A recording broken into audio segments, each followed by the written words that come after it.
मी आता खूप वर्ष काम करतो. मी मंत्रालयात पण बघा माझ्यावर पण मनापासून साथ देणारे अधिकारी आहेत. मी अधिकाऱ्यांना पण रिस्पेक्ट देऊन त्या ठिकाणी हे करतो.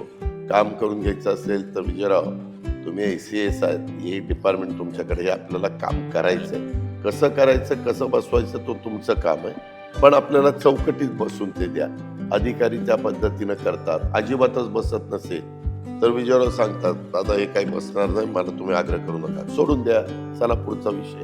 अशा पद्धतीनं माझी कामाची पद्धत आहे. महाराष्ट्राचे उपमुख्यमंत्री आणि राष्ट्रवादी काँग्रेस पक्षाचे आमचे नेते आदरणीय अजितदादा पवार यांचा आज वाढदिवस आहे. दादांबद्दल सांगावं तितकं कमी आहे, कारण कर्तृत्वातून तयार झालेलं हा नेतृत्व आहे. आणि खऱ्या अर्थानं दादांचा स्वभाव म्हणजे खरं बोलणं, होणारं काम होणार म्हणणं, न होणाऱ्याला न होणारं म्हणणं, आणि वावगं त्यांना कधी खपत नाही. जे चांगलं आहे त्याच्या पाठीशी खंबीर राहतात आणि लोकांना न्याय देण्यासाठी कोणत्याही थराला जाऊन त्या ठिकाणी लोकांना मदत करतात. ही ख्याती आहे, त्यांची ओळख या महाराष्ट्रभर आहे.